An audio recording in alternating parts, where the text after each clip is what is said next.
자, 누가복음 14장입니다. 누가복음 14장 25절, 26절 읽겠습니다. 자, 결론부터 이야기하고 설교를 시작하도록 하죠.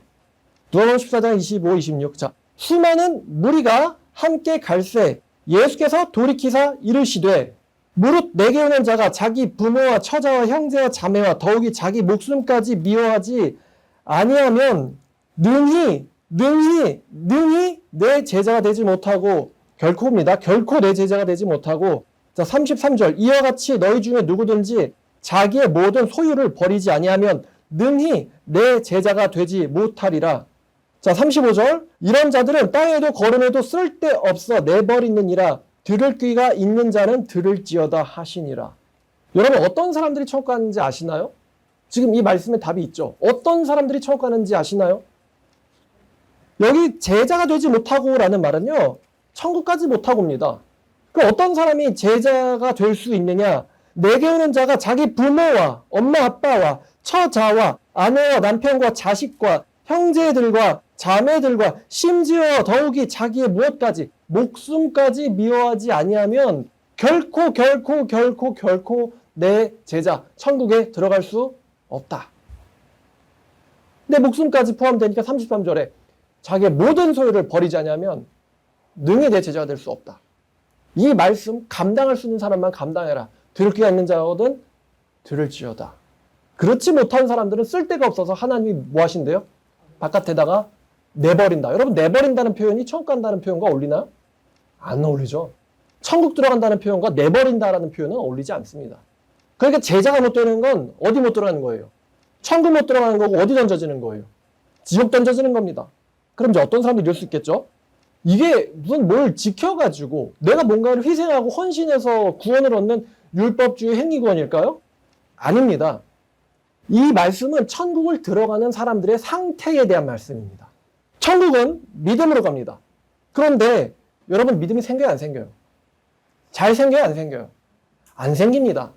여러분, 믿음이 안 생기는 데는 분명히 뭐가 있냐? 이유가 있습니다.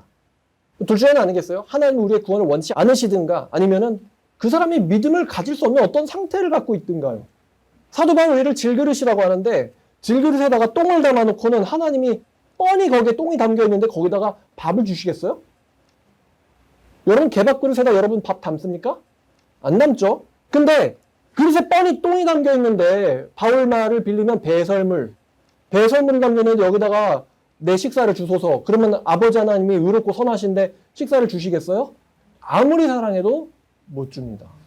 그릇 말고 새 그릇 가져와. 딴 그릇 가져와. 믿음이 안 생기는 이유가 있단 말이에요. 내 안에 뭐 더럽고 추악하고 가증스러운 우상덩어리들. 이 우상덩어리들을 갖고 있으면서 믿음 주세요. 말이 안 되는 이야기죠. 우상덩어리 갖고 있으면서 내가 내 가족을, 내가 내 목숨을, 내가 내 돈을, 재산을, 내 능력과 일을 못 버리면서 하나님만 사랑하고 싶습니다. 나에게 믿음 주옵소서. 안 되는 일. 롯의 철을 기억하라. 자기의 재산과 가족, 사위 보고는 눈이 어떻게 됐어요? 보지 말라 그랬는데. 쟁기를 잡고 뒤를 돌아보지 말라 그랬는데 롯의 처가 어떻게 됐어요? 뒤 돌아봤죠? 소돔기둥 됐잖아요. 예수님이 그 말씀 인용하잖아요. 롯의 처를 뭐하라고? 기억하라고. 세상에 미련이 있으면 소돔에서 도망갈 수 있습니까? 없습니까? 없습니다. 아무리 자기 가족, 자기 자신, 자기 목숨이랄지라도요. 목숨이 아까운데 순교할 수 있어요? 못하죠. 목숨이 아까운데 전쟁할 수 있습니까? 못합니다. 그러니까 믿음이 안 생기는데 뭐가 있다? 이유가 있다. 이런 자기의 모든 것을 미워하는 자가 무엇을 가질 수 있는 자격이 있냐면 믿음을 가질 수 있는 자격이 있습니다. 이 말씀은 예수님을 따라다녔던 진정한 크리스찬, 예수님에게 기적을 경험했던 진정한 크리스찬들에게 모두 해당하는 원리예요. 자기께 따로 살아가는 게 있고 못 버릴 게 있다. 그런데 예수님에게서 기적적인 역사가 나가는 경우는 거의 없습니다. 나가는 경우가 있긴 합니다. 근데 예수님이 일부러 해요. 그리고 이런 말씀하시죠. 내가 너희 10명을 깨끗하게 해줬는데 9명 어디 갔느냐. 기적만 땡큐? 예수님의 제자가 되는 건 no, 싫어요. 25절이 진짜 충격적인 말씀인데 수많은 사람들이 예수와 함께 갈새. 지금 이 사람들 따라다니고 있는 거는 사건 목자들 아닙니다. 스타 목사들 아닙니다. 이찬수 목사님 아니고요. 조정민 목사님 아니고요. 사랑의교회 그 목사님 아니고요. 또 지구촌교회 지금 원로 목사님 아니고요. 온누리교회 그 목사님 아닙니다. 누굴 따라다니고 있어요, 이 사람들이 지금 2000년 전에. 예수님을 따라다니고 있습니다. 예수님을 따라다니고 있단 말이에요. 우리가 그렇게 만나고 싶은 그 예수님을 따라다니고 있단 말이에요. 수많은 사람이 예수와 함께 갈세. 근데 예수께서 그들을 보시고 돌이키면서 이르셨다 그랬어요. 돌이켰다는 건 그들의 방향과 예수님의 삶의 방향이 같다는 거예요, 다르다는 거예요. 다르다는 겁니다. 그들은 예수를 물리적으로는 따라다녔을 수도 있어요. 근데 예수님과 그들의 인생의 방향은 같지 않았어요. 가시다 마시고 돌이키시고 이러신 거예요. 너네들이 날 따르지. 나를 지금 붙잡을 수 있다고 생각하지. 그런데 예수님 그들의 속을 아셨어요. 너희들은 전부 우상덩어리들이다. 너희들은 전부 우상덩어리들이라고. 너희는 모든 것을 버리지 아니하면 내 제자가 될 수 없다. 나를 따라가는 건 니들 자유지만 천국 들어가는 거는 니들의 자유로 갈 수 있는 게 아니다. 이런 사람이 되어야 믿음이 생긴다. 여러분 대형교회 가는 거 여러분들 자유입니다. 여러분 말씀 사람교회 나오는 거 여러분들 자유입니다. 저를 따라다니는 것도 여러분들 자유입니다. 그러나 천국은 저를 따라다니거나 말씀 사람교회 나오거나 대형교회 다닌다고 갈 수 있는 곳이 아닙니다. 여러분들 마음속에 바로 그 문제가 있습니다. 모든 것을 버리지 아니하면 능히 결코 무엇이 못 됩니까? 제자가. 예수님도 신도 능히 될 수 없다는 걸 우리는 될 수 있다고 하면서 구원을 내놓으라고 신에게 공갈 협박을 하고 있습니다.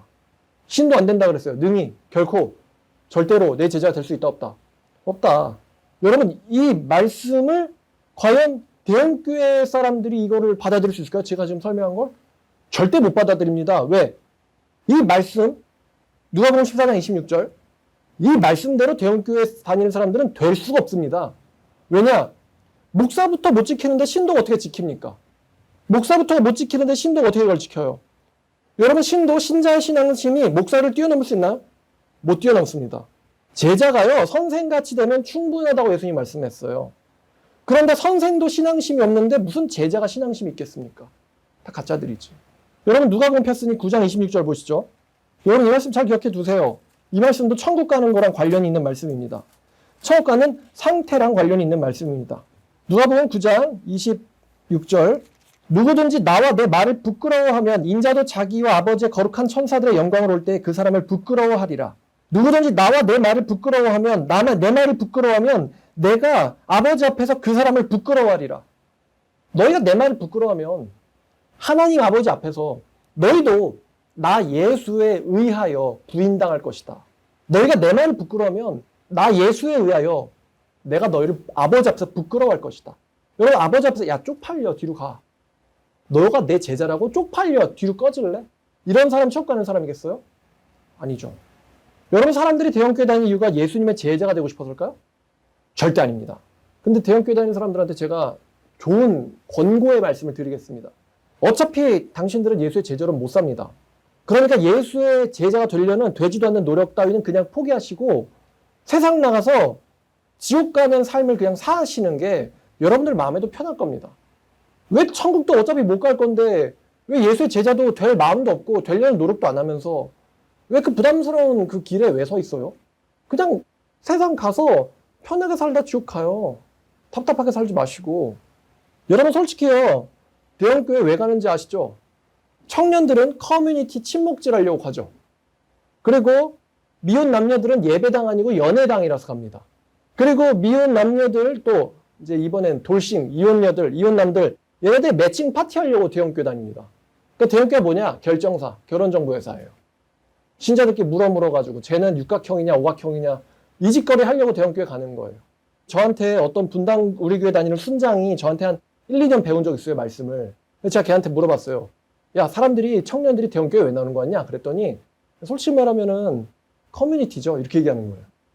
뭐 성경을 읽고 성경을 연구하고 말씀대로 살고 예수님의 마음이나 심정 이런 고차원적이고 아주 숭고한 이야기는 거기서 소용이 없습니다. 우리 자매나 형제 중에서 육각형에 가까운 사람은 누가 있는가? 엄마나 아빠의 집안은 얼마나 좋은가? 그 형제나 자매의 직업이나 재산은 얼마나 있는가? 이런 거를 둘레둘레 둘면 다 나오잖아. 노인들은 대형교회 왜 가죠? 자기 손자 손녀 자랑하려고. 내 손자가 말이야, 내 손녀가 말이야. 그거 들어줄 사람들이 대형교회 있잖아. 권사님들 시녀놀이 하려고 집사들 끌고 여집사들 끌고 다니고. 사업하는 사람들은 대형교회 가요? 사업 아이템 팔려고 홍보하고 팔려고 서로 상부상조. 영업하는 거지, 영업. 제가 온누리교회 다니는 여자한테 물어봤습니다. 너 온누리교회 왜 가냐? 그랬더니 뭐랬냐면은 거기 연예인 보려고 가요. 왜? 그때 하임주 목사님이 연예인 사역을 하시잖아요. 그래서 연예인 뭐 예능교회, 뭐 예능교회라든가 평창에 있다고 하는데 거기 뭐 연예인들 뭐 그다음에 뭐 온누리교회 무슨 아가파원가? 연예인들 모임 거기 가지고 연예인 보려고 간다고.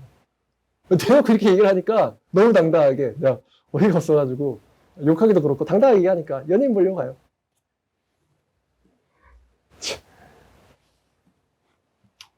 아니요? 진짜 예수님의 제자가 되려고 전교를 다녀? 연예인들, MC, 아나운서, 방송계 사람들, 증권가 사람들, 정치인들, 변호사들. 여러분, 그 정치인들이 예수님의 제자가 되려고 교회 다닙니까? 이재명 씨가 예수님의 제자가 되려고 분당으로 교회 다닌다고 얘기했어요? 아니면 윤석열 대통령이 뭐냐, 이 왕자야 이거. 윤석열 대통령이 어디 교회 갔더라? 예수님의 제자가 되려고 교회 간 거예요?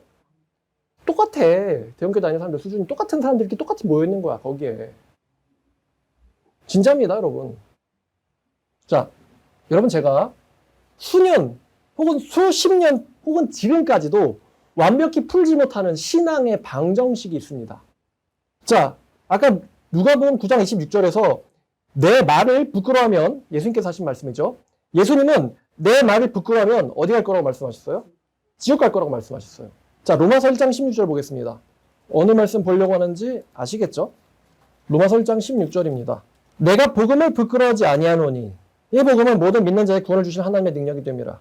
저 첫 문장 보고 저 정말 충격받았어요. 소위 말하는 개충격. 내가 복음을 부끄러워하지 아니하노니 이 말씀 듣고는 저 개충격받았습니다. 왜냐면 이 말씀이 제 속에 있는 이 숨어있는 심령 상태를 떠보는 것 같았거든요. 바울은 복음을 부끄러워하는데 부끄러워하지 않는데요. 안 부끄러워한대죠. 자, 예수님의 말씀을 부끄러워하지 않는 사람의 삶은 무엇인가? 제가 이 말씀을 사역역에서 어떻게 실천해야 될까? 수년간을 고민을 했습니다. 사도 바울은 내가 복음을 부끄러워하지 않는다고 말씀하셨고요.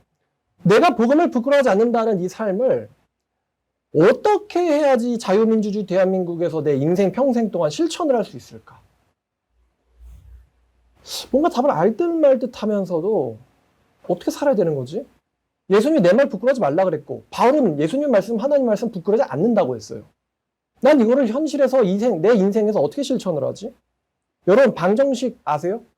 아주 옛날 한 20, 30년 전 이야기를 한번 여러분들 해보도록 하죠. 자, 한번 여러분들의 수학 실력을 테스트 해보겠습니다. 자, 1대 4는 2대 x다. x는 얼마일까요? 1대 4는 2대 x다. x 얼마예요? 8이죠? 그죠? 아, 그냥 1대 4는 2대 8이지, 당연히. 1대 4나 2대 8이 나무. 그죠? 2대 8 가름하나, 1대 4 가름하나. 똑같잖아. 자, 여러분들의 뛰어난 실력을 잘 알았고요. 자, 그러면 똑같은 신앙의 방정식. 내가 복음을 부끄러워하면 예수님도 하나님 앞에서 나를 부끄러워하실 거라고 말씀하셨어요. 맞죠? 바울은 복음을 위해서 로마에서 목숨을 걸었습니다. 나는 복음을 위해서 사역역에서 땡땡땡땡 물음표 XX 어떻게 해야 하는가? 바울은 로마에서 목숨을 걸었는데 나는 복음을 위해서 사역역에서 어떻게 해야 하는가? 나는 복음을 위해서 한국에서 어떻게 해야 하는가? 이게 이제 신앙의 방정식이에요. 해답이 잘 안 나옵니다. 어떻게 해야지 복음을 부끄러워하지 않는 삶을 산다는 걸까? 근데 성경에 답이 없어요. 택주는 이렇게 살아야 한다. 이런 말씀이 없습니다. 바울은 이렇게 살았다. 예수는 이렇게 살라고 했다. 라는 말은 있어요. 근데 택주는 이렇게 살아야 된다라는 말은 없습니다. 하나님께서 여러분들한테 생각해보라고 말씀 주신 거예요. 바울의 삶을 보고 예수님의 가르침을 보고 너희들은 대한민국에서 서울에서 분당에서 경기도에서 뭐 인천시에서 어떻게 살 것인지 너희들의 머리로 생각하고 실천해봐라. 물론 그 과정 가운데 오답을 만날 수 있습니다. 사도 바울도 오답을 만난 적 있죠. 왜냐하면 바나바랑 박터지가 싸웠으니까. 하지만 그러면서 점차 찾아갈 수 정답을 정도를 갈 수 있도록 주님은 인도해 주시리라는 것을 또 바울도 믿었고 저도 믿습니다. 여러분은 제가 지금 고민한 이 방정식, 바울은 로마에서 목숨을 걸었다. 나는 서울에서 한국에서 내 인생에서 어떻게 살아야 하는가? 이 방정식에 대해서 여러분들은 풀고 계십니까? 이 어려운 방정식에 대해서 사꾼 목자들은 풀었을까요? 혹시 바울처럼 사는데 관심은 있나요? 바울이 복음을 부끄러워하지 않는다 그랬잖아. 예수님은 내 말을 부끄러워하지 말라 그랬고요. 왜냐면 내 말을 부끄러워하는 건 누구를 부끄러워하는 거예요? 나를 부끄러워하는 거잖아. 근데 서현역 나가면은, 강남역 나가면, 서초역 나가면요, 거기에 예수님을 전혀 부끄러워하지 않는, 내가 복음을 자랑스럽게 여기는, 왜냐면 이게 믿는 자를 구원에 이르게 하는 하나님의 능력이니까, 그런 느낌이 나는, 그런 향기가 나는, 그런 냄새가 나는 기독교 신자들이 보여요, 안 보여요? 느껴져요, 안 느껴져요? 사도 바울의 향기가 느껴져요, 안 느껴져요? 안 느껴지죠? 그 사람들이 복음을 부끄러워하고 있다는 거예요? 자랑스러워하고 있다는 거예요? 부끄러워하고 있다는 거죠. 제가 얼마 전에 한국교회 스타 목사님들, 이 스타 사꾼 목사님들을 비판을 하니까 한마디로 말하면 이제 추종자들이 엄청나게 들어와서 악플을 답니다. 근데 잘 알아두세요. 저는요, 악플을 삭제할 수도 있고, 아예 그 사람이 악플을 못 달도록 제 채널 자체 접근을 못하게 할 수도 있습니다. 근데 저는 다 놔둡니다. 여러분 악플 열심히 다세요. 왜 제가 그 악플을 보면서도 타격을 안 받냐면, 이 사람들이 비판을 제대로 수용할 능력도 없고 무지성으로 댓글 다는 사람들이라는 걸 제가 알아버렸어요. 비판을 수용할 능력이 없어요. 여러분 제가 지난번에 올린 영상이 1시간 40초입니다. 그럼 1시간 40초짜리 비판 영상에다가 악플을 다는데 저는 제 동영상 분석을 볼 수 있잖아요. 사람들의 평균 시청 시간이 몇 분일까요? 자, 1시간 40초짜리 영상입니다. 그 영상에다가 비판 댓글을, 악성 댓글을 다는데 그 사람들이 얼마를 보고 댓글을 다는 걸까요? 평균 시청 시간이 얼마일까? 오, 너무 현대인들을 잘 아는걸? 조회수가 55,000인데 평균 시청 시간이 8분 30초입니다. 10분도 안 본다는 거예요. 그러니까 제가 뭐라고 말하는지 들어보지도 않는 거고 아마 이렇겠죠. 들어볼 역량도 되지 않는다. 들어볼 역량도 되지 않는다. 뇌가 무슨 말 하는지 이해를 못하는 상태인 거예요. 모르겠고 까지 말라고. 모르겠고 까지 말라고. 제가 비아냥으로서 말씀드렸잖아요. 우리 이만희 총회장님을 왜 비판하세요? 비판을 하나님 하시게 냅두세요. 왜 사람을 비판하십니까? 비판받지 아니하거든 비판하지 말라. 어디서 들은 거 한마디 딱 가져와가지고. 그럼 좀 얘기하면은 바울은 비판 안 하는 것 같아? 디모데는 비판 안 하는 것 같아요? 디도는 분별 비판 안 하는 것 같아? 베드로는 비판 안 하는 것 같아요? 비판 안 하는 목자가 어디 있어요? 분별 안 하는 목자가 어디 있어요? 다 하지. 그 대형교회 목사들 비판 안 하는 것 같아요? 한국교회에 대해서 얼마나 얘기하는데 그 사람들이. 그 사람들 다른 목사님들 얼마나 까고 자신을 내세우고 드러내는데요. 내로남불이지. 예수님 비판 안 하는 것 같아요? 성경 보면 판단, 비판 얼마나 많습니까? 예수님 비판을 안 하는데 너희가 내 집을, 내 기도하는 집을 도둑들의 굴렬로 만들었다라면서 노끈으로 채찍을 만들어 휘두르시겠어요? 비판 없이 분별 없이 그게 가능합니까? 비판 없이 분별 없이 독사의 자식들아 이런 말을 할 수 있어요? 비판 없이 분별 없이 이 회치삼 담이여 라는 말 할 수 있어요? 비판 없이 분별 없이 예레미야가, 에스겔이, 이사야가 예루살렘 상전에 가서 하나님의 말씀 선포할 수 있습니까? 못합니다. 그 말씀이 뇌를 쓰지 말라는 말이에요? 그 말씀이 뇌를 쓰지 말라는 말일까요? 사랑은 불의를 기뻐하지 아니하며 사랑은 불의를 기뻐하지 아니하며 불의인지 진리인지 분별해야 될 거 아니에요. 어디서 말씀 하나 찍 가져와가지고 주의 종을 판단하면 안 된다. 저도 주의 종입니다. 그리고 비판하지 말라. 지금 당신이 악플 쓰고 있잖아. 자기들이 비판을 하고 있잖아. 자기들이. 난 내가 말씀 어기놨는데 그 사람들이 한국교회 엄청 비판합니다. 스타 사건이라는 사람들이. 다른 목사 엄청 비판하고 자기를 내세워요. 그래서 커진 거예요. 근데 비판하지 말래. 저를 까세요. 비판 악플 달라고. 근데 악플의 수준이 생각해볼 거리가 아니고 그냥 이건 사이비 신자들의 생애다양한 좀비들. 오늘 설교 제목을 안 읽었네. 희대사건 목사들이 교인들을 바보로 만드는 방법. 원래 제목은 괴뢰 바보예요. 괴뢰 바보. 바보 괴뢰. 여러분 괴뢰가 뭔지 알아요? 우리가 괴뢰군 그러잖아요. 괴뢰군. 괴뢰감은 어떤 뜻이냐면 꼭두각시. 이렇게 움직이는 애들. 위에서 조종하는 대로. 자기 생각이 없는 애들. 그러니까 이제 세뇌당한 좀비. 세뇌 좀비로 만드는 방법. 이게 오늘 말씀 제목이에요. 사건 목사가 자기 신자들을 어떻게 세뇌 좀비로 만드는가. 그러니까 바보지 바보. 그냥 바보라는 말도 되게 고급진 표현이고 세뇌 좀비가 딱이에요. 그러니까 이 사람들은 들어볼 수 있는 역량이 없기 때문에 제가 악플을 달기 전에 일단 약부터 치는 겁니다. 그래서 누가복음 시작하자마자 누가복음 14장 26절이라고 하는 아주 강력한 살충제를 우상 숭배자들한테 뿌렸습니다. 어떤 사람들이 청구하는지, 그럼 이 사람들은 이제 예수님의 말씀이랑 싸워야 돼요. 예수님의 말씀. 예수님이 그렇게 말할 리가 없다. 그러면서 이제 예수님 말씀이랑 싸워야 돼. 파이트. 이러면서. 내가 그 말한 게 아니라고. 예수님이 그렇게 말했다고. 나중 가서 이런 설교 해야겠는데 그 사람들은요, 예수님의 재림이랑 상관없습니다. 그 교회에 예수님이 필요할까? 바보들의 귀를 즐겁게 해주는 광대 하나 세워놓고는 박수 치는 녀석들한테 그 교회가 시스템으로 돌아가거든? 예수가 없어도 잘 돌아간다고, 교회가. 예수님이 없어도 잘 돌아간다고. 근데 그 사람들이 예수님의 재림 필요할까? 예수님 재림하셨는데 교회는 예수를 찾아갑시다 할렐루야 이러고 있을걸? 막상 예수님 재림했는데. 왜냐면 그 예수님이 성경 예수님이 아니야. 자기들이 생각하는 예수님이지. 하나님을 사랑합니다. 그게 그 하나님이 성경을 기록하신 하나님이 아니야. 지들이 생각하는 하나님이지. 죄인인 나는 사랑해 주시고 나를 비판하는 저 사람은 미워해 주시고 벌 주시는 하나님. 게으른 나한테는 천근만근 복을 주시고 열심히 사는 사람들은 저주받게 하시는 그 하나님이 지들의 하나님이에요. 제가 지난주 설교 후반부에, 왜냐면 이 사람들이 제 설교를 8분까지밖에 안 들으니까 제가 그 설교 후반부에 한 얘기를 지금 미리 말씀드리면요. 이 사람들을 제가 왜 한국교회를 망가뜨린 사건이라고 했는지 설명을 드리면, 이 사람들이 이제 뭐 예를 들어 조정민, 이찬수, 오정현, 최성은, 또 온누리교회 담임 목사는 지금 이름 기억이 안 나는데, 그런 사람들의 교인들이 예수님의 명령대로 전도를 안 하니까 이단 사이비가 길거리와 정통교회 앞마당을 장악을 한 지가 10년이 넘었고요. 대형교회가 이런 현상을 방치해가지고 한국교회가 이렇게 망한 거다 라고 말을 했어요. 25명이 30초마다 잡히는데 1분이면은 50명, 10분이면은 500명, 60분이면은 3,000명, 10시간이면 3만 명. 그거를 보고 있는 사람들은 그거 10배, 30만 명은 길거리에서 개독들 설치네. 걔네들은 이단인지 사입인지 개독인지 기독인지 알 수가 없거든.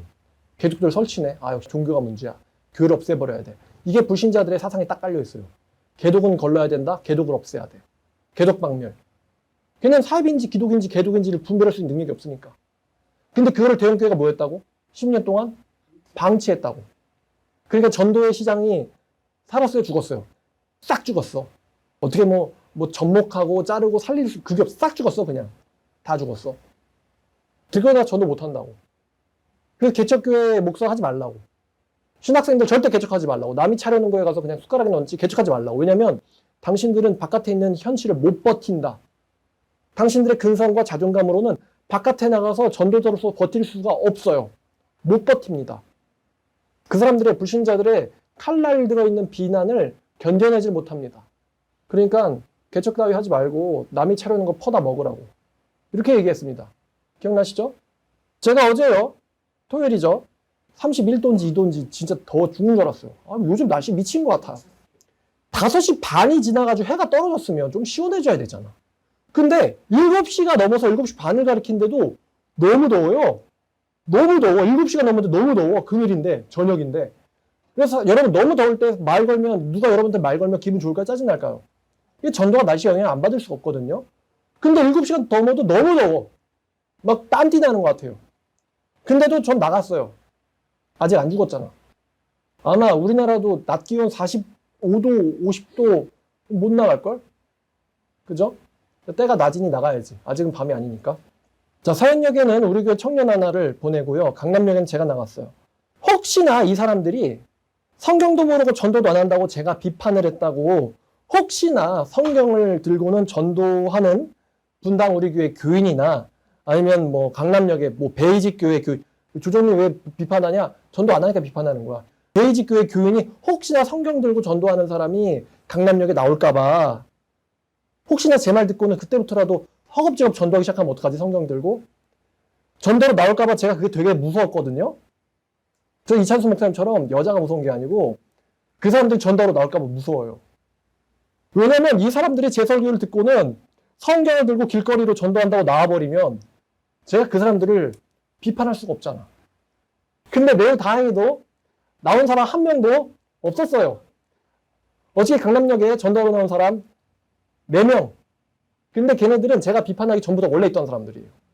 완전 오늘 내일 하는 할아버지 한 명, 그 다음에 메가폰 할머니 한 명, 그 다음에 메가폰 들고는 중얼거리는 목사 1명, 그 다음에 요한계시록이랑 물러나주는 여자 1명, 이렇게 4명.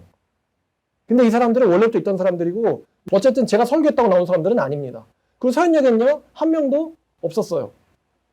저는요, 제가 비판한 사건교회 교인들이 혹시나 성경을 묵상하고 길거리로 나와서 전도하기 시작할까봐 저는 겁이 납니다. 대형교회 교인들이 성경대로 살면은, 다시 말씀드릴게요. 대형교회 교인들이 성경대로 살면 제가 비판할 거리가 없어지는데 겁나죠, 당연히. 하나님이 그러시잖아요. 이 사람들이 듣고 깨달아 내게 나와서 내가 이들을 고쳐줘야 될까봐 내가 두려워한다고. 마태복음 13장 14절입니다. 하나님 무서워하는 게 하나 있는데 뭡니까? 이 멸망당해야 될 사람들이 혹시나 하나님 말씀 듣고는 고침받겠다고 하나님 앞으로 나아올까봐, 하나님 고쳐줘야 되잖아요? 의로우신 분이니까. 나아올까봐 겁난다. 하나님이 겁나신대요. 뭐가 겁나시냐? 자, 14절. 이사야의 예언이 그들에게 이루어졌으니 일렀으되 너희가 듣기는 들어도 깨닫지 못할 것이요 보기는 보아도 알지 못하리라. 이 백성들의 마음이 완악해져서 그 귀는 듣기에 둔하고 눈은 감았으니 이는 눈으로 보고 귀로 듣고 마음으로 깨달아 돌이켜 내게 고침을 받을까 두려움이라 하였느니라. 혹시나 제 설교 듣고는 말씀대로 살기 시작할까봐 제가 겁난단 말이죠. 특히나 말입니다. 이찬수 목사님, 조정민 목사님 같은 사람들이 성경을 들고 혼자서 길에서 노방전도를 하시기 시작한다면요, 제가 목사로서 할 일이 없어지고 제가 실직자가 될 것 같거든요. 조정민 목사님, 이찬수 목사님 혼자서 성경 들고 나와가지고 길에서 노방전도 하시잖아요. 그러면 제가요, 목사로서 할 일이 없어지고 실직자가 되게 됩니다. 근데요, 그럴 일은 절대 없을 것 같아서 제가 안심입니다. 자존감이 없고 깡다구 없는데 무슨 노방전도를 감당을 해요. 나가면 욕을 얼마나 많이 먹는데.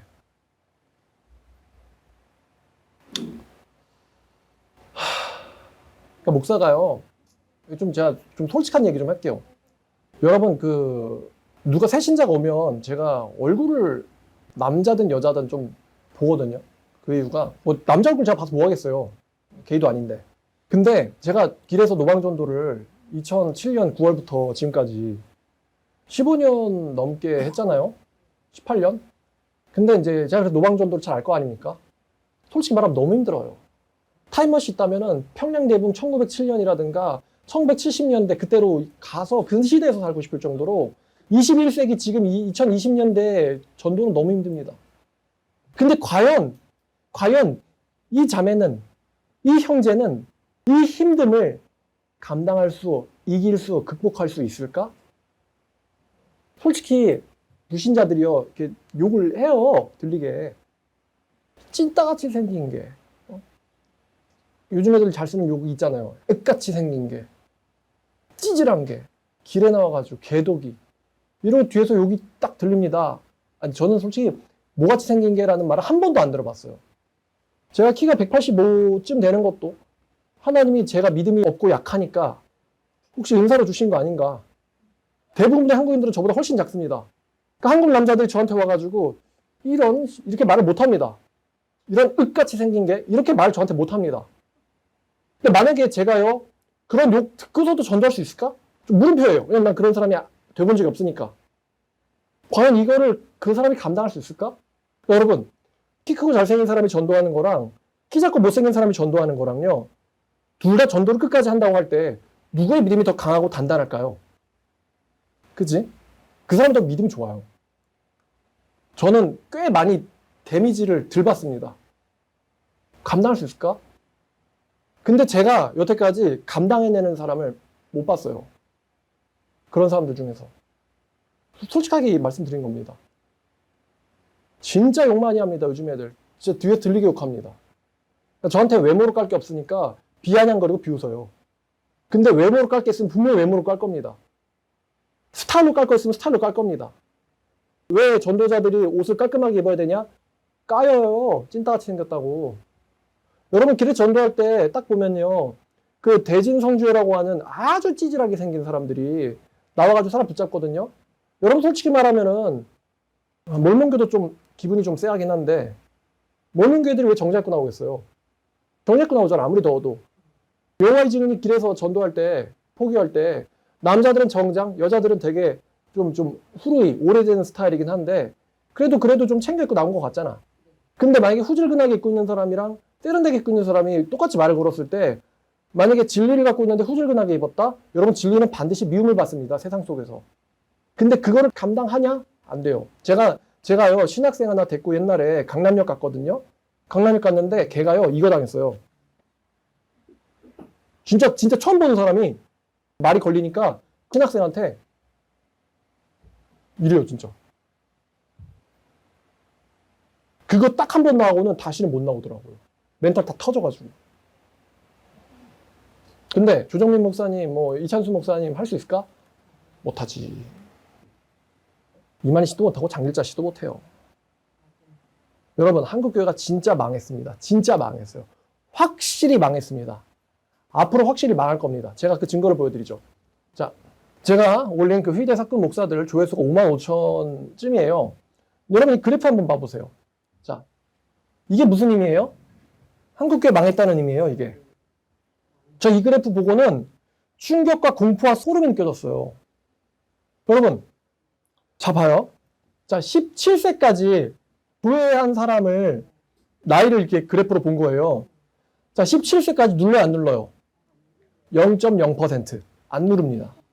한국교회에 대한 비판과 자성에 대한 이야기 17세까지 관심 없어요. 자, 18세부터 24세까지, 24세까지면 만이에요, 만. 만 25세면 군대 갔다 와가지고 아니면 뭐 졸업반 이런 때죠, 대학생. 자, 몇 프로가 누릅니까? 0.3%가 누릅니다. 여러분 55,000이니까 꽤 신뢰할 만한 데이터예요, 이거는. 자, 0.3%. 대학생까지는 0.3%가 누릅니다. 자, 그 다음에 25세부터 34세. 그러니까 이제 직장인들이겠죠? 사회초년생 직장인들. 몇 퍼센트가 눌렀어요? 2.5%. 35세까지가 2.5%. 그러면 여기 대학생들을 합치면은 2.8%. 3%가 안 돼. 35세까지 제 영상을 누른 사람들이요. 전체 사람 비중 3%가 안 돼요. 2.8%야. 자, 35세부터 44세까지 넘어가면은 이 35세 이상 44세 미만의 사람들이 몇 프로 눌렀습니까? 6% 눌렀어요. 6%. 그럼 앞에 있는 거 더하면 2.8 더하기 6% 하면은 8.8%죠? 10%가 안 돼요. 이 영상을 누른 사람들 55,000명 중에 나이의 비중이 44세까지 10%가 안 돼요. 8.8%. 그 다음에 45세부터 50세까지 중년이죠? 몇 프로? 17%. 그 다음에 나머지 55세 이상 쭉 가면은 이제 여기서 이제 34%, 40%. 그럼 여러분 55세 이상부터 뭐 30 몇 프로, 40 몇 프로 이러잖아요. 이 그래프가 무슨 의미냐? 17세까지 기독교에 대한 비판 관심 없다. 0%. 18세부터 24세까지 대학교 다니는 대학생들 0.3% 관심 없다. 25세부터 34세까지 대학을 졸업한 직장인들 관심 거의 없다. 2.5%. 제일 기사활동이 활발한 나이가 이 20대에서 30대 초반인데 한국교회 비판에 대한 영상을 클릭한 사람들의 비율이 전체 기독교인들 중에서 이 젊은 애들이 2.8%밖에 안 돼요. 이게 무슨 말이냐? 20, 30년 지나면은 한국 교인들의 교인 수의 80%는 증발한다라는 의미입니다. 20, 30년 지나면요, 이제 이 사람들을 70대 되고 그러잖아요. 80대 되고 한국 교인 수의 80%는 증발한다라는 의미입니다. 제가 농담 삼아 출석 교인 500만 명 중에 뭐 50만 될까요? 그랬는데 농담 안 하고 확실하게 100만으로 줄 겁니다. 500만에서 100만 됩니다. 그나마 애들도 없어서 30년이 지난 2050년대 중반이 되면요. 전 국민의 1%만이 기독교인으로 남을 겁니다. 전 국민의 1%가 기독교인으로 남을 겁니다. 자, 똑같은 지금 수순을 밟고 있는 나라가 있죠. 어느 나라예요? 일본. 어떤 사람들이 그러더라고요. 뭐 대안을 제시하라고. 비판하지 말고 하나님의 능력을 믿으라고. 게으른 소리하고 자빠졌네. 여러분 우리나라 기독교 100% 일본 기독교 꼴 납니다. 제가 일본에 갔을 때 일본 현지 일본인 교회에 성경 공부를 갔는데요. 교회의 역사가 100년도 넘은 교회인데 담임 목사가 노인이에요. 담임 목사한테 차를 떠다 주는 여자분, 권사님이겠죠? 노인입니다. 오늘 내일 합니다. 그리고 배우러 온 사람들도 다 노인입니다. 오늘 내일 하는 분들 3, 4명이 모여가지고 성경 공부를 하고 있어요. 100년 넘은 교회가. 도쿄에 있는 교회. 충격! 제가 말씀드렸잖아요. 화장실 갔는데 그 장애인 시설에서나 있어야 될 노인들 낙상하지 말라고 잡으라고 하는 그게 변기 옆에 바로 딱 붙어 있더라고요. 이게 왜 여기 있지? 노인밖에 없어서야. 남자분들 보면 알잖아. 그 소변기에 이거 있잖아. 그거 있으면 좀 하기 좀 어렵지. 노인들 달라고 쓰러져서 죽지 말라고 달아놓는 건데 그게 교회 화장실 딱 그거 있는 거 보고는 많은 소변기 중에 한 개가 있는 게 아니라 한 개 있는 소변기에 한 개 있는 대변 그거에 그게 있습니다. 노인들 죽지 말라고 쓰러져가지고. 담임 목사도 노인이야. 나머지 성경 배우는 사람도 5일 내일 한다고요. 그 역사가 100년이 넘었는데. 제 영상에 비판을 하든지 찬성을 하든지 일단 한국 정통교회에 관심이 있어가지고 그걸 보고는 비판을 하거나 악플을 달거나 좋아요를 누르거나 욕을 달거나 하는 걸 텐데요. 이 영상을 조회한 사람들의 비중의 대부분의 이 비율이 노인들, 나이 많은 사람들이 대부분이고 이게 현재의 교회의 실제 연령 비율이랑 똑같습니다. 교회 주일학교 멸망했죠. 중고등부 한두 명, 두세 명, 그리고 대학부 몇 명 없어요. 대학 졸업한 청년부 한 몇 명? 열 몇 명? 대형교회 가면 이제 몇십 명? 그리고 교인들 대부분은 50대 이상. 한국교회 미래? 없어요. 제가 그래프 보고 말씀드렸죠. 확실히 망합니다. 망했습니다. 한국교회 미래 없습니다. 여기에 대해서 성경적이고 현실적인 대책 있는 목사님 없겠죠? 대형교회 목사님들 대책 있어요? 없잖아. 그럼 그 교회 다니는 교인들 제 영상 보시는 분들 대책 있어요? 하나님이 하시겠죠. 이런 말 하지 말고 대책 있어요? 여러분 유럽교회 망했고 일본교회 망했는데 하나님이 한국교회만 안 망하게 하겠습니까? 왜 우리만 특별할 거라고 생각하죠? 제정신이에요? 자, 대책 있는 사람 댓글 달아주세요.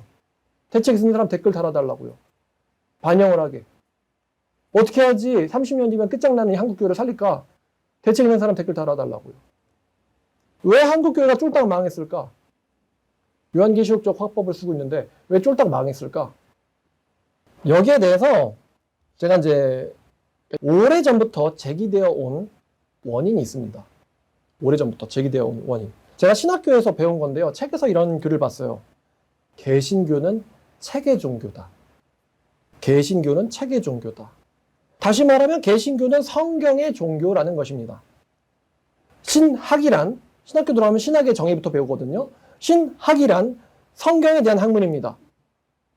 설교란 성경의 해석과 적용입니다. 목사란 성경을 믿어서 연구하고 설교하는 사람이에요. 신자란 성경을 믿어서 설교를 듣고 있는 사람입니다. 근데 요즘 개신교는 성경에 대한 관심이 없어요. 성경에 대해서 목사도 관심이 없습니다. 자기 말 지지하는 용도로나 쓰는 거지. 아닌데 우리 목사님 설교할 때 성경 쓰는데요. 자기의 개인적인 육신적인 말을 지지시킬 때 성경 말씀을 인용을 하고 왜곡을 해서 자기 마음대로 갖다 붙여요. 목사도 성경에 대해서 관심이 없고 교인도 관심이 없습니다. 현실 얘기할게요. 기독교 서점 다 망했고요. 성경은 팔리지도 않고 있습니다. 제가 후쿠오카 갔을 때 기독교 서점 갔거든요. 사람이 없어요. 근데 어떻게 이게 유지가 될까?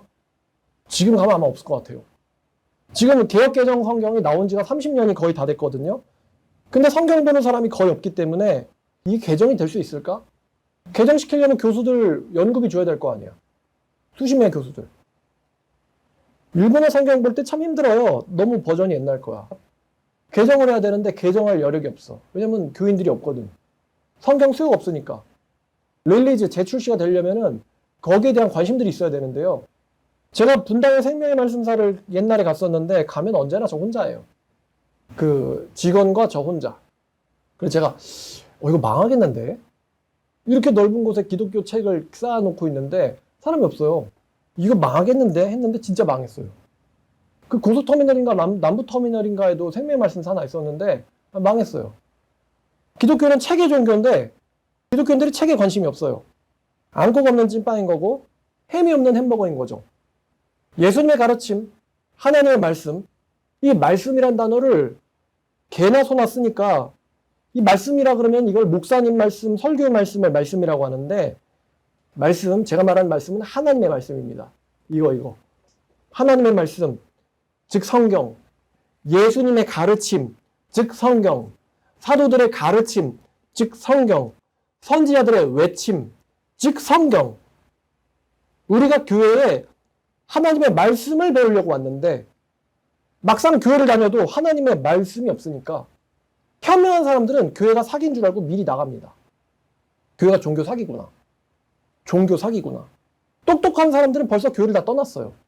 어리석은 바보만 남아가지고 뭔가 아직도 있는 줄 알고는 교회에 남아 있습니다. 사실은 교회 안에 아무것도 없는데. 체계 종교가 책을 버렸으니 무엇이 남겠나요? 말씀의 종교인데 말씀이 없잖아. 목사들 헛소리만 있지. 여러분 개신교의 정의가 뭔지 아세요? 개신교를 영어로 뭐라고 하죠? 프로테스탄트. 프로테스탄트. 항의하는 사람들. 그럼 뭐에 항의하는 사람들이죠? 천주교의 미신적인, 비성경적인 이 미친 짓에 성경대로 하자면서 목숨 걸고는 항의한 사람들. 그리고 개신교가 처음부터 개신교라는 단어가 아니라 프로테스탄트. 항의하는 자들. 이란 뜻인데요. 근데 성경대로 하자면서 항의하던 사람들의 후예라고 하는 현대 개신교의 사람들 속에 성경이 없다.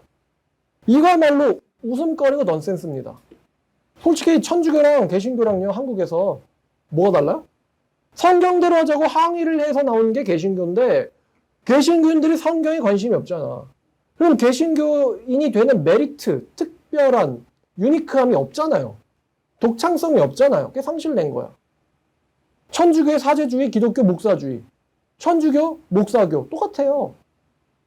즉 종교개혁이 무의미했던 겁니다. 지금의 상황은 종교개혁이 무의미한 상황입니다. 개신교가 영어로 무엇이며 무슨 의미인지 과연 대형교회 교인들이 알까요? 루터가 성경에 목숨을 걸고 번역을 해도 아무도 안 보면 루터 혼자 개죽음이에요. 저 같은 사람이 아무리 성경대로 살자고 소리를 질러 외쳐도요, 아무도 안 들으면 저 혼자 쇼하는 겁니다. 제가 신학교를 들어갔을 때 진짜 기이한 괴현상을 봤습니다. 여러분이 만약에 신학교 입학해서 1학년에 들어가신다면 정말 자주 듣는 말 중에 하나가 바로 솔라 스크립투라라는 말입니다. 솔라 스크립투라. 이 말이 무슨 뜻이냐면 오직 성경이란 뜻입니다. 솔라 스크립투라. 이건 종교개혁의 구호로 5가지의 오직 중에서 가장 처음에 등장하는 오직입니다. 오직 성경이란 뜻이죠. 솔라 스크립투라. 이 말을 쉴 새 없이 신학교를 들어가면 듣습니다. 수업 시간에 듣고요. 채플 시간에 듣고요. 신학교 졸업할 때까지 내내 듣습니다. 솔라 스크립처, 솔라 스크립투라. 종교개혁과 개신교의 신앙 원리가 바로 이 오직 성경인데요. 이 오직 성경이라는 말은 성경에 의해서 모든 기독교의 교리와 사상과 신앙이 검증되어야 되고 성경만이 유일하며 최종 권위란 뜻입니다. 나머지는 미신적이라는 거죠. 신학교가 맨날 귀에 딱지가 붙게 듣는 게 뭐라고요? 솔라 스크립투라, 오직 성경. 자, 여러분 신학교 가면 어떨 것 같아요, 분위기가? 신학대학교의 잔디밭에 선지동산에 대학생들이 누워가지고 성경책을 읽고 있고, 앉아서 성경책을 읽고 있고, 학생들마다 성경에 대해서 대화를 하고, 식당에서, 도서관에서, 복도에서, 계단에서 성경을 들고 이렇게 다닐 것 같은데, 절대 아닙니다. 절대 아닙니다. 그렇죠? 총신대학교 신학생 여러분들. 총신대학교 학생 알겠지? 근데 이건 총신대만의 문제가 아니라 국내 모든 신학교가 이거보다 더 심각합니다. 다른 학교 가면 솔라 스크립투라 이런 얘기 거의 못 들을걸요? 그러니까 총신대학교나 듣는 거지 다른 신학교에서는 이거 못 들읍니다. 여러분, 자 이제 영화 좋아하니까 영화로 비유를 드는 거 좋아하니까요. 옛날 영화. 톰 크루즈 아시죠? 잘생긴 톰 크루즈의 미션 임파서블 딴딴딴딴딴딴딴딴딴딴딴딴 따라단 아시죠? 이거 유명한 이 미션 임파서블 3편을 보면은요 레빗 풋이라고 하는 인류 최악의 최종 무기를 탈취하려고 톰 크루즈가 신부로 변장을 해가지고 바티칸에 침입을 합니다. 되게 멋있어요. 줄을 딱 뒤에 메고는 쫙 이렇게 내려와가지고 바다에 닿을 때 말 때 탁 멈춰서 바티칸에 침입을 하니까 이제 신부로 변장을 하는데 신부로 변장한 톰 크루즈 손에 펼쳐진 책이 있거든요. 이렇게 펼쳐진 책을 딱 들고 가는데 제가 어저께 그 영화를 다시 한번 쭉 유심히 봤어요. 그랬더니 그 성경 검은색 책 앞면에 라 사크라 비비아 이렇게 써 있습니다. 라 사크라 비비아. 뭐지? 나 성경인 줄 알았는데 혹시 성경이 아닐 수도 있잖아. 또 어떤 사람이 그거 성경책 아닌데요? 이럴 수가 있어가지고 라 사크라 비비아가 뭘까? 그래가지고 봤더니 이게 이탈리아어였던 거예요. 그래서 제가 이탈리아어 사전을 한번 검색을 해봤죠. 라, 사크라, 거룩한, 비비아, 책. 그 거룩한 책. 비비아가 뭐냐면 성경이에요. 그 거룩한 성경. 라, 사크라, 비비아. 그게 딱 펼치는데 이제 이 안에 컴퓨터가 들어있어요. 성경책 파내가지고. 이제 영화적 효과죠. 스마트폰 그냥 궁뎅이 넣고 가도 되잖아. 근데 일부러 성경책을 파가지고 거기다가 컴퓨터를 숨겨놓은 거야. 2006년도 영화여가지고. 근데 이제 위에는 딱 덮은 거지. 책 종이로. 그래서 딱 이걸 읽으면서 그 잘생긴 톰 크루즈가 신부복 입고는 뚜벅뚜벅 걸어갑니다. 걸어가다가 반대편에서 성경을 읽으면서 역시 성경을 들고 이렇게 뚜벅뚜벅 걸어오는 다른 신부를 보고는 딱 이렇게 걸어가면서 이렇게 인사를 하니까 그 사람도 이렇게 인사하고 딱 지나갑니다. 그러니까 이 가볍게 성경을 들고 읽으면서 목례를 하는 장면, 신부들끼리. 이게 나오는데 제가 이걸 보고 굉장히 충격을 받았어요. 자, 천주교 바티칸은 분위기가 저런가 보다. 신부들이 서로 성경을 읽으면서 인사하고 다니는군. 이 모습이 감독이 생각한 성당 내 분위기를 묘사한 거겠죠? 종교인은 이래야 된다. 근데 감독이 보니까 유대인이에요. 주이시더라고. 성직자들은 성경을 보면서 걸어 다니겠군. 이라고 묘사를 한 건데, 개신교 신학교는 아닌데. 좀 불신자한테 되게 마음이 미안해지고 부끄러워지는. 사실 전혀 저렇지 않은데. 신학생들 손에 성경보다는 아마 통기타랑 옆에 이제 여자들이 있겠지. 그럼 천주교 사제들은 성경을 보면서 돌아다닐까? 물론 뻥이죠. 성경 읽는 사람들을 중세시대 때 자기들이 태워 죽였는데 뭘 지네들이 성경을 읽고 다니겠어. 진짜인지 아닌지는 명동성당 놀러 가봐요. 신부와 수녀들이 성경 들고는 딱 이렇게 걸어다니면서 이러고 다니나? 자, 정말 진짜 이상하고 괴이한 현상이 있는데 오직 성경, 오직 성경, 오직 성경 이 말을 채플 시간에 예배 시간에 4년 내내 귀에 못이 박히도록 듣는데 말입니다. 근데 막상 그 학교 다니는 학생들은 성경을 보지도 않고 성경에 대해서 관심도 없어요. 왜 그럴까요? 왜 그럴까? 목사님들이 채플 이제 초빙 해가지고 채플 때 목사로 와서 설교를 하잖아요. 그러면 막 솔라 스크립투라! 그러면 이제 아멘! 솔라 스크립처! 아멘! 오직 성경! 믿습니다! 아멘! 진짜입니다. 분위기는 이래요, 예배할 때. 오직 성경이라고 외치면 아멘이라고 말하는 사람들이 있는데 여러분 한번 총신대 근처 가면서 제 총신대 학생인 것 같은데 근데 그럼 웃으면서 오직 성경 그래봐요. 그러면은 아마 뭐야 이럴 수도 있고요. 좀 신학생인 것 같으면 아멘 이러고 갈 겁니다. 약간 조건반사 같은 거야. 오직 성경 아멘. 근데 왜 성경에 관심이 없고 성경을 잘 모를까? 이 괴 현상을 어떻게 이해하고 받아들여야 될까요? 대형교회 스타 목사가 훌륭한데 뭘 잘못했냐고? 바로 당신 같은 사람이 나온 게 문제예요. 당신들이 성경을 잘 모르잖아. 그게 잘못입니다. 그들이 한 잘못. 목사는 설교자고 설교는 성경을 해석하고 하나님의 말씀을 선포하는 사람입니다. 근데 그 목사의 결과물인 당신들이 성경을 잘 모르잖아요. 성경을 실천을 안 하고 있잖아요. 그게 누구 잘못일까요? 제가 저번에 그랬죠? 우리 이찬수 목사 훌륭하다고. 도대체 뭐가 훌륭한지 모르겠는데. 우리 애가 다니는 수학 선생님이 진짜 훌륭해요. 아, 그래요? 애가 수학이 몇 점이에요? 26점이요. 우리 애가 다녔던 병원 의사 선생님이 진짜 훌륭해요. 그래요? 애는요? 우리 애는 작년에 그 병원에서 병으로 죽었죠. 내가 다니는 교회 목사님이 진짜 훌륭해요. 근데 당신은요? 저는 성경 잘 모르죠. 성경을 제가 모르는데 뭘 성경대로 실천을 하겠어요. 제 말은 그냥 우리 목사님 훌륭한 사람이라고요. 여러분 수학 선생님이 훌륭하다는 건 그 수학학원에 다니는 학생들의 성적이 어떻다는 거예요. 잘 나온다는 거죠. 우리가 수학 선생님한테 뭘 바래요? 우리 애가 좋은 점수 맞기를 바라죠. 우리가 의사 선생님이 훌륭하다는 거는 그 의사 선생님이 맡고 있는 내 가족의 질병이 어떻게 된다는 걸 기대하죠? 잘 치료받는다는 걸 기대하잖아요. 목사가 훌륭하다는 건 그 목사를 추종하고 좋아하는 사람들이 하나님 말씀대로 살 거를 기대하잖아요. 살려면 알아야 되니까. 우리 교회 목사님이 진짜 훌륭해요. 그래요? 그럼 당신 가정은 어떤가요? 우리 가족 중에 누구는 자살해서 지옥 갔죠. 어떤 가족은요, 외도해서 이혼을 했고요. 누구는 도박하다가 망했어요. 근데 우리 목사님은 훌륭하다니까요. 여러분, 왜 똑똑한 사람들이 교회를 떠났는지 아시겠어요? 누가 그러더라고요, 저한테 댓글로. 남을 지적할 때, 남을 가리키면요, 손가락 하나는 남을 가리키지만, 손가락 나머지 3개는 자기를 가리킨다고. 그러니까 저는요, 손가락이 아니라 손바닥으로 가리키겠습니다. 이 대형교회 목사들의 수법이 뭔지 아세요? 여러분! 저 달을 보십시오!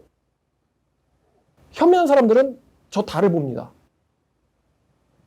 근데 어리석은 사람들은 달을 가리키는 뭐를 봐요? 손가락을 보고 있어요. 저 달을 보라고 그러면은 손가락을 보고 있다고. 그럼 뭐 어리석은 사람이죠. 근데 이 어리석은 사람들을 데리고 있는 간교하고 간악한 설교자는요, 달을 가리키는 자신을 강조합니다. 이런 식이에요. 여러분, 저는 저 달을 가리키는 사람입니다. 그래서 그 사람들은 이렇게 하지. 저는 저 달을 가리키는 사람입니다. 다른 사람들은 저 달을 안 가리켜요. 근데 나는 저 달을 가리키는 사람입니다. 그런 사람들은요, 그 달을 가리키는 그 사람을 보고 있어요. 제가 똑같이 나팔 불어볼까요? 대형교회 목사들처럼? 저는요, 하나님의 말씀을 설교하는 사람입니다. 저는요, 성경을 강조하는 사람입니다. 오직 성경? 아멘. 다른 목사들은 왜 성경을 가리키지 않는지 모르겠어요. 저는 성경을 가리키는 사람입니다. 저는 성경을 가지고 말합니다. 이런 사람들이 그 목사가 훌륭하다고 그래요. 저는 부흥을 원치 않습니다. 저는 교회의 개척과 저는 교회의 분립을 원합니다. 저는 겸손해지기를 원합니다. 저는 거룩하게 살기를 원합니다. 이 말을 꼭 남들 앞에서 한다고. 저는 많은 명예와 부유를 바라지 않습니다. 나는 내려오기만 했으면 됩니다. 나는 이렇게 삽니다. 제가 실제로 이단 상담하다 겪은 일인데요. 어떤 대형교회 다니는 교회 청년부 리더가 저를 찾아왔습니다. 자기 엄마가 신천지에 빠졌대요. 그래서 제가 일단은 이단 상담하기에 앞서서 예수님의 말씀을 좀 찾아봅시다. 예수님께서 뭐라고 말씀하셨냐면요. 자, 누가복음 좀 보시겠어요? 그랬더니 갑자기 걔가 구약 성경을 뒤적거리고 있어요. 청년부 리더라고 말씀드렸습니다. 여자애였어요. 구약 성경을 뒤적거려. 그래가지고 그 모습을 보고 제가 충격받고 넋이 나갔어요. 그래 뭐라 그랬는지 알아요? 그 사람한테, 그 자매한테? 저기 지금 당신 엄마가 문제가 아니에요. 상담 그만하죠. 전 당신 못 도와줍니다. 그랬더니 그 자매가 꿈을 꿨는데 자기 꿈에서 제가 나타나서 도와주는 꿈을 꿨대요. 그러니까 저를 도와주셔야 된대요. 그래서 제가 그거 개꿈이고요. 가세요. 그러니까 솔직히 문제 먼저 좀 얘기해볼까? 신천지 니네 엄마가 대형교회 리더인 너보다 성경을 훨씬 더 잘 알겠다. 왜 누가복음 펴자는데 구약 성경을 피고 있냐?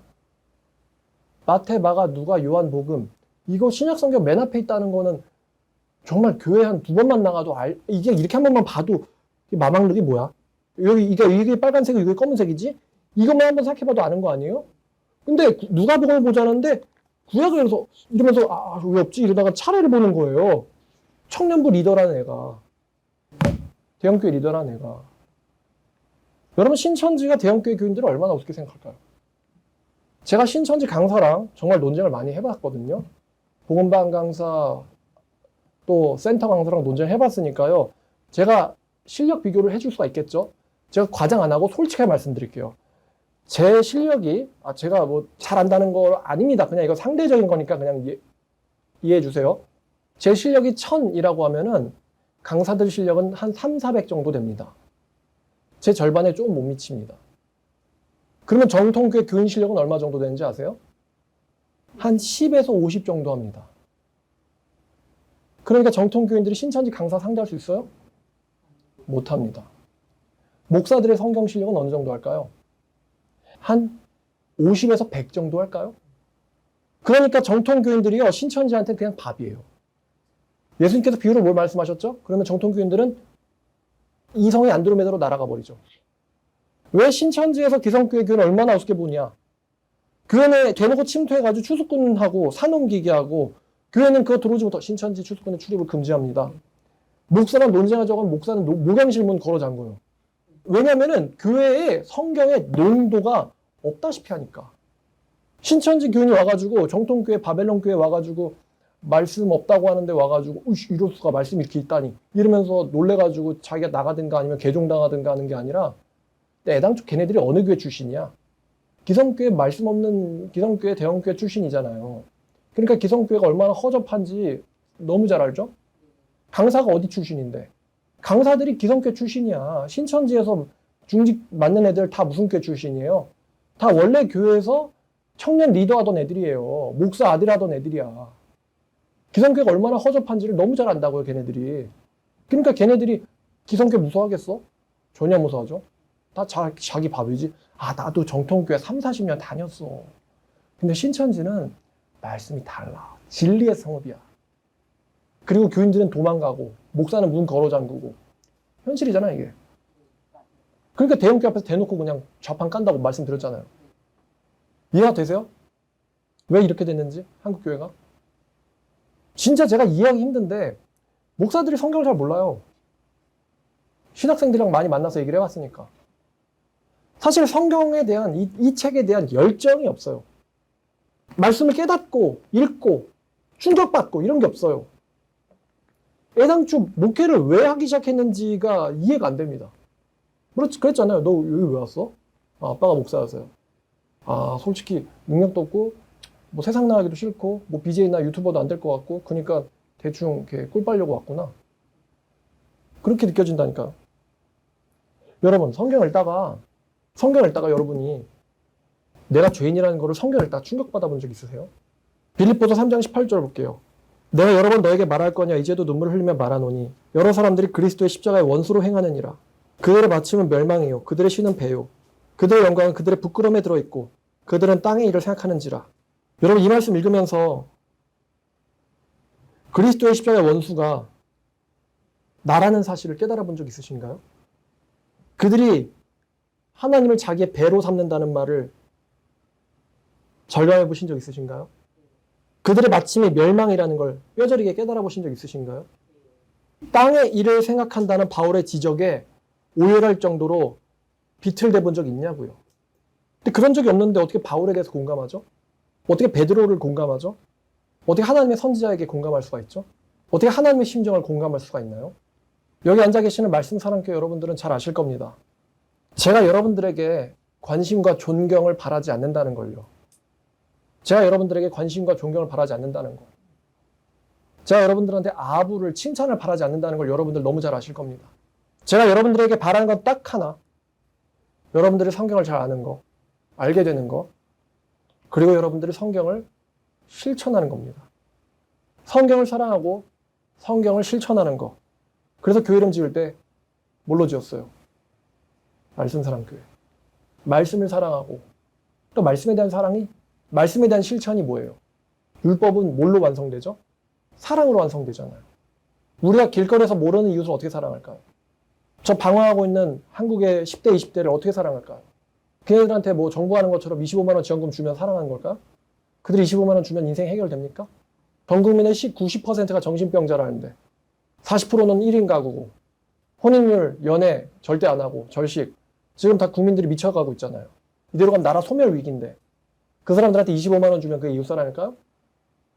그 사람들한테 방향을 제시해줘야 되지 않을까요? 그럼 그 방향을 왜 가야 되는데? 그 방향을 가면 내가 어떻게 되는데? 시편 119편의 저자가 청년들이 무엇으로 자기의 길에 등을 삼습니까? 주의 말씀은 등이요 내 길에 빛이니이다. 내가 말씀을 모르기 전에 헤맸으나 이제는 주의 말씀을 지키나이다. 그러니까 전도하자는 거지. 제가 교인수 불리자고 전도하는 거예요? 말씀 사랑교회라고 이름 지었죠. 제가 여러분들에 대해서 간절히 원하는 딱 하나. 말씀을 알고 실천하는 거. 여러분들한테 명예를 받고 싶지도 않고 여러분들한테 칭찬을 제가 받고 싶지도 않아요.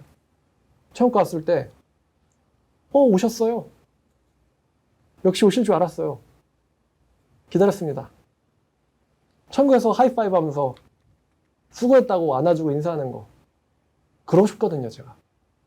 새 예루살렘 성에 들어가 성전 없는 그 새 예루살렘 성에서 하나님 예수님 앞에서 사도 바울, 다윗, 베드로 이런 사람들 앞에서 저기 말씀 사랑교회 우리 형제님 오신다. 자매님 오셨어요. 예수님 또 왔습니다. 이러면서 천국에서 같이 지내고 싶으니까. 반대로 우리 교회 교인인데 못 왔네? 없어요. 부재중. 못 들어왔다고. 그럼 제가 어떻게 거기서 낯짝 들고 돌아다니겠어요? 내가 목회한 사람들의 대다수가 만약에 여기에 못 왔어. 그럼 내가 어떻게 여기를 다닐 수가 있겠어요? 제가 어떻게 여기를 들어갈 수가 있겠어요? 저도 가짜인데. 마태복음 7장 21절 예수님 말씀하시기를 나더러 주여 주여 하는 자마다 다 천국에 들어갈 것이 아니오 다만 하늘에 계신 아버지의 뜻대로 행하는 자라야 들어가리라. 예수님의 말씀에 나를 사랑하는 자는 내 말을 지킬 것이다 라고 하셨고요. 요한복음 14장 21절 이야기죠. 또 나더러 주의하는 자가 아니라 아버지 뜻을 행하는 자라야 천국에 들어올 거라고 예수님께서 말씀하셨기 때문에, 또 24절을 보면 7장, 그러므로 누구든지 나의 말을 듣고 행하는 자가 지혜로운 사람과 같으리니, 내 말을 듣고 행하는 자가 반석 위에 집을 지은 지혜로운 자라고 예수께서 말씀하셨기 때문에, 저는 여러분들에게 관심받는 걸 원하지 않고 제가 성경을 이용하고 종교를 이용해서 기독교를 이용해서 제가 관심받고 싶어 할 정도로 저는 자존감이 낮지 않습니다.